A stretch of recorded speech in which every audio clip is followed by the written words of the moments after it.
Hello and welcome to this class provided by Anthony Frill, and today we will be covering the marketing environment and SWOT analysis. Sorry.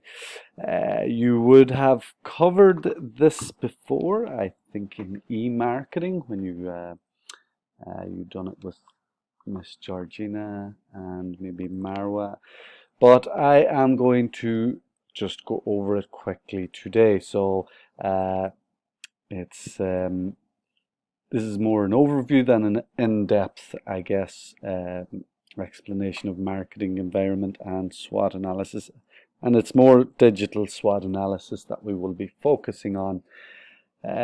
So we will also have a certain part of our assessment will be attributed to this as well.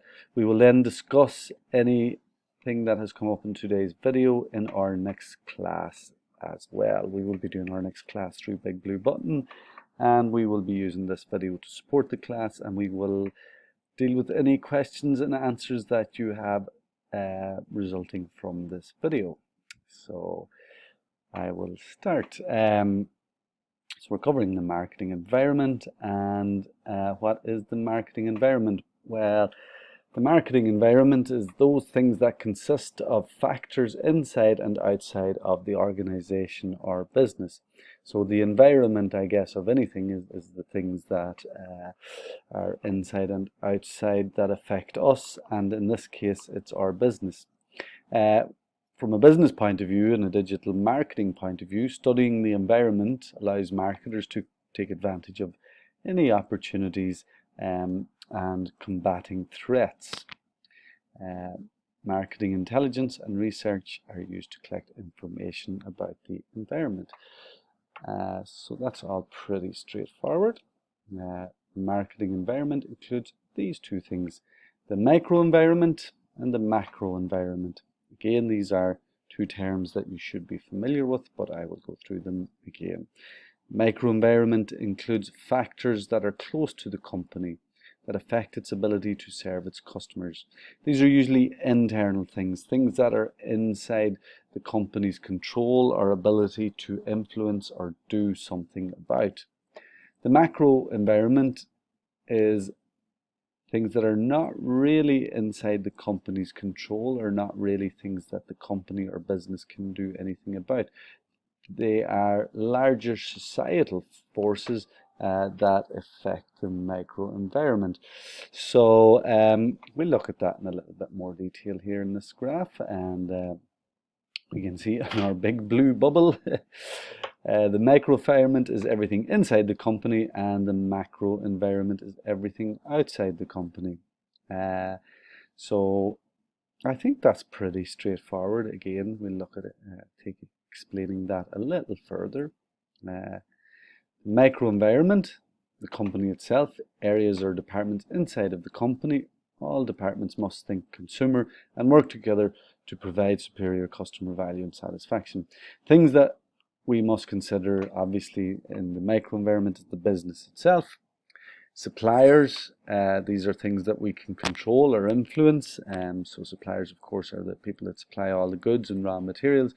Most marketers treat suppliers like partners, and you're going to be working with suppliers to promote their products as well. So it's good to have a good relationship with your suppliers.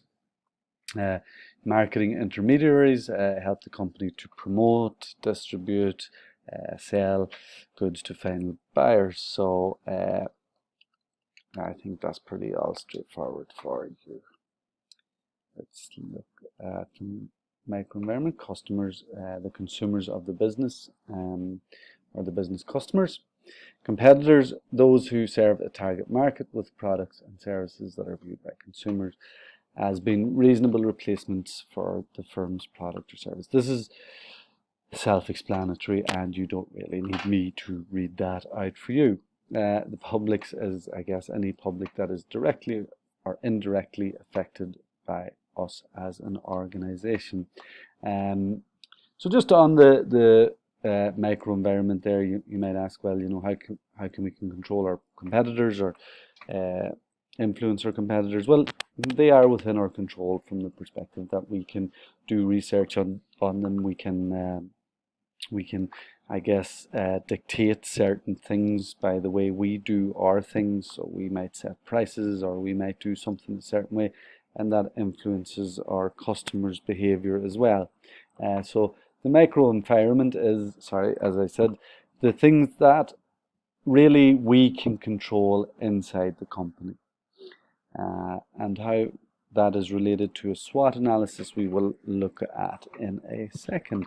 But I guess just to remember that the micro environment are the things that we can control inside the business, include customers, competitors, and suppliers, distributors, and things like that. The macro environment is, of course, the things outside the company.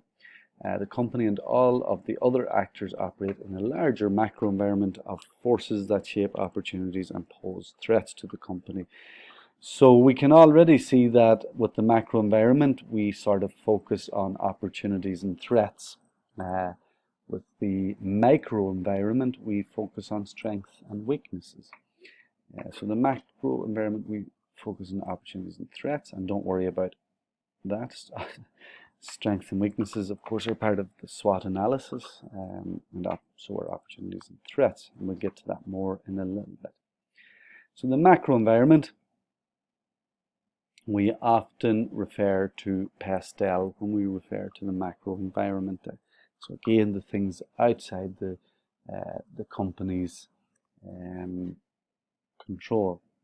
And pastel, as we explained actually, I think in the last class, political, these are political decisions that are made that, well, there's not much we can do about as a company in terms of the decision being made. However, we have to respond to them. They could present either an opportunity or a threat.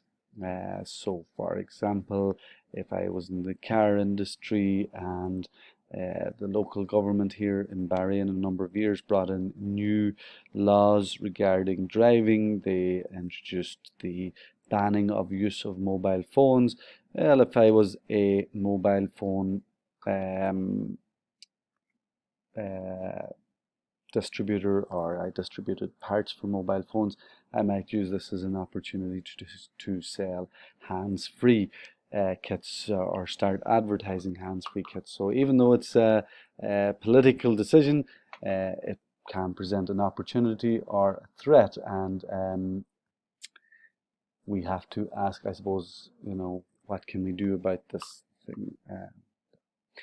So economical, I suppose at the minute we're probably going through a little bit of more economical, tougher time regarding everything that is going on with the coronavirus and the economy being affected by that.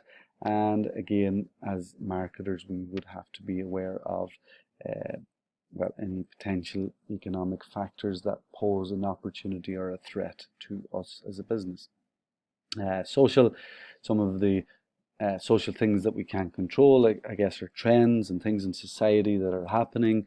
Of course, we may take advantage or see an opportunity in the fact that a social trend at the moment might be older people, grandparents using social media, for example. That would present an opportunity. And if we're not aware of these macro environment factors, then we can be somewhat unprepared to deal with them. Same for technological factors. There are technological breakthroughs every day, and within these technological breakthroughs, they can present opportunities or indeed threats that could affect the business badly. So I mean, if you think back 10 years ago maybe, or 6 or 7 years ago, the taxi industry did not foresee the technological threat that was maybe offered, and then Uber comes along and sort of really wipes out a large number of taxi businesses, whereas the I suppose a good marketing team in place that done a good digital marketing SWOT analysis would have identified that technology here is going to present a threat, but also it could present an opportunity, and that opportunity could be that we are, start working as a taxi company on developing our technology to incorporate the same features as Uber, for example. Environmental factors and legal factors. Environmental factors, of course, the coronavirus, climate change, different things, storms, these can all present opportunities and threats, and the same for any legal issues that arise. So that's the macro environment. Really, it considers the factors that are external to the business that we cannot really influence in terms of their happening. However, we as marketers can respond to them, and these are seen as opportunities or threats, and let's look at that now. So now that we understand, I guess, the micro and macro environment, which makes up the marketing environment. So the micro is the internal things that maybe we can influence and control over more, and the macro is the external things that we are not so much in control of, but we can still react to these. And a SWOT analysis is a market analysis of the company's micro and macro environment. So a SWOT analysis is where you look at that environment as a whole, and then you decide what are your strengths, what are your weaknesses, opportunities and threats. And that is basically what a SWOT analysis is. Now, we're going to look at a SWOT analysis from a digital marketing point of view, but in the traditional point of view, from a traditional marketing point of view, when you were doing your strengths, you might look at, well, what are the strengths of my business? What are we good at? And that is often, you might look at what is your unique selling point of your business. What is it that makes you better and different to your competitors? So you might look at the areas that you are better than your competitors, and you might look at what have been your success stories so far, and what makes you really stand out from other businesses. And that's, your strengths in the more traditional manner. Your weaknesses in the more traditional manner might be, what are you lacking compared to your competitors? What resources do you not have that you could do with?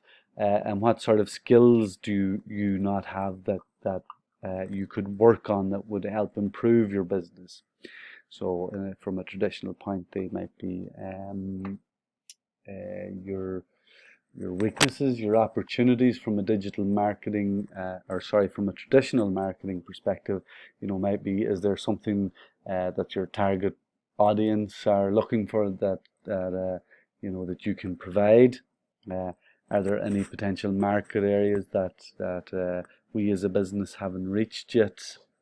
So there's some, opportunities out there from our pastel analysis that we think we can address. Is there any technological things that we could, embrace and look at getting ahead of our competitors? Or are there any social trends at the minute that we could be exploiting for the benefit? And then our threats from a traditional marketing perspective are, what are your competitors doing that you're not? Are there any government regulations that could potentially hamper the future of your business? Do you have all the technologies in place to keep up with the ever-changing markets? Again, maybe using that taxi industry and Uber, or Netflix with DVD rentals, are these things that we are prepared for.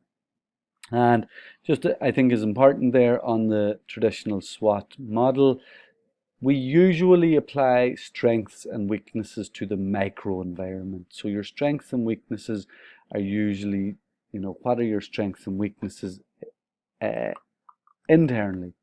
So what are your internal strengths and weaknesses? And then, so the micro environment, you apply your strengths and weaknesses to the micro environment. And then you apply your opportunities and your threats to the macro environment. So what are the opportunities out there, politically, economically, socially, and what are the threats out there? So we would normally apply our opportunities and threats to the macro environment, and we would normally apply our strengths and weaknesses to the micro environment. Okay, just before I go through a digital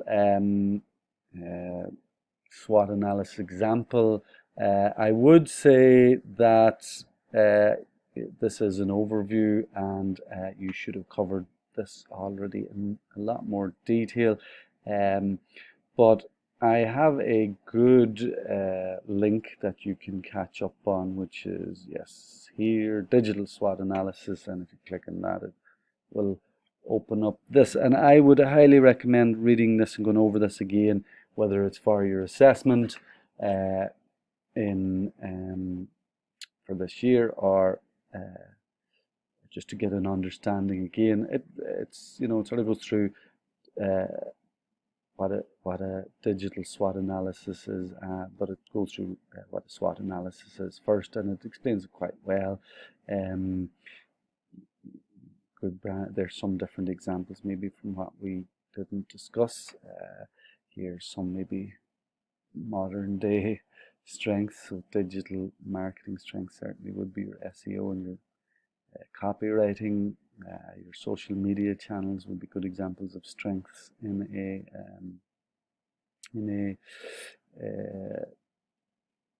digital SWOT analysis. Limited access to skills would be a weaknesses. Budget, of course, can be a weakness. So this just goes through all the strengths and weaknesses again, and we can see here what we said there earlier. The strengths and weaknesses apply, to your internal factors, your micro environment, and then your opportunities and threats, they apply to your external factors.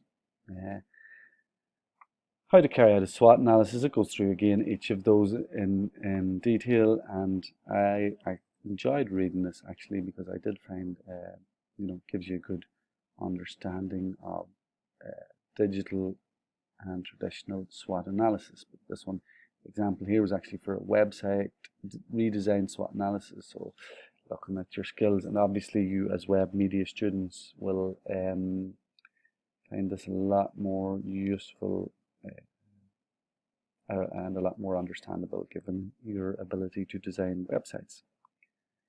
And I think it goes through some other stuff there, so I highly recommend reading this organic search success ties analysis, which is somewhat similar to a SWOT analysis, worth having a read about as well. And I think this actually discovers Pastel. Yes, Pastel as well is down here. So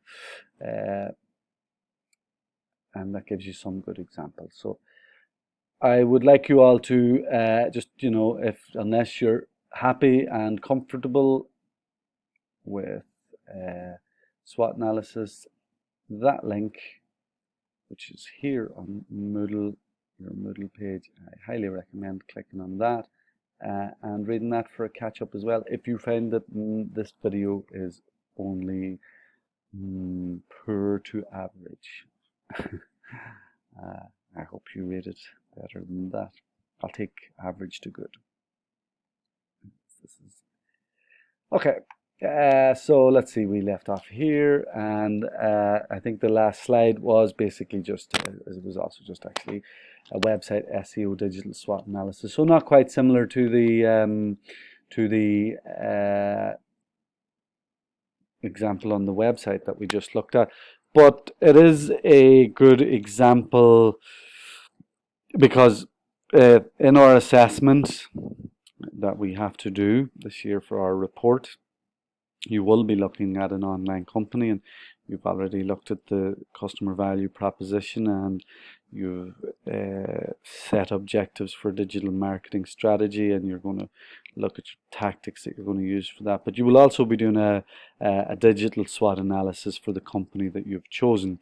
Here, this sort of refers to a website SEO digital SWOT analysis, but your digital SWOT analysis really will include all platforms and digital media. So you will be looking at the company's online social media presence, and applying the exact same things to that as well. So you'll be looking at their online social media presence, and anything else that falls under the web or digital marketing bracket. This SWOT analysis for the website SEO, and again you can see that they've sort of looked at their strengths and weaknesses and from an internal perspective, and their opportunities and threats from a somewhat external perspective.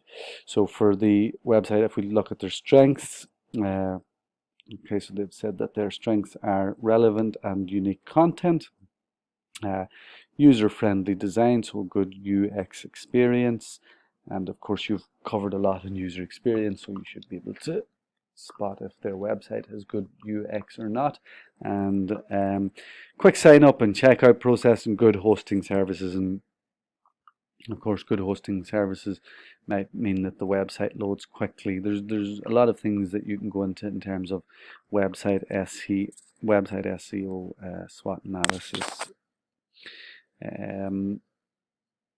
From a weakness point of view, you might decide that you've got some poor contact or images, or the images are of poor quality, long subscription process, or long checking out process, or long sign up process, poor mobile optimization, which really there shouldn't be too much excuse for that anymore. If a website does not have a good mobile optimization, well, that's probably something that's not too acceptable anymore.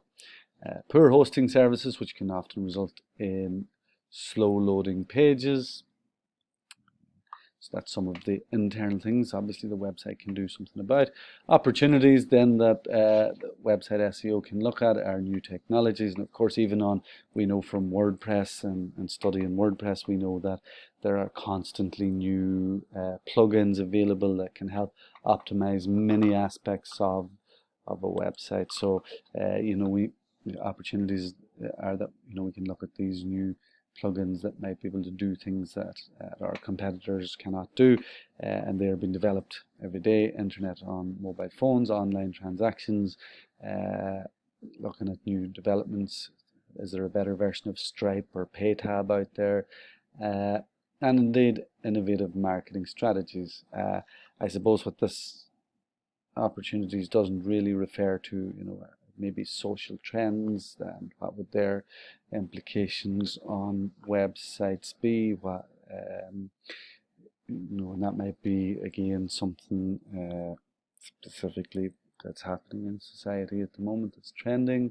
I think we already mentioned elderly using social media more and more and things like that. Threats for the website SEO.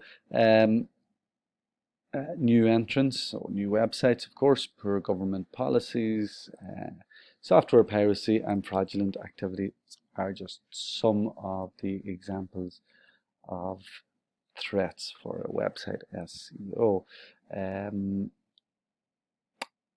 Yeah, so I think that is enough for today.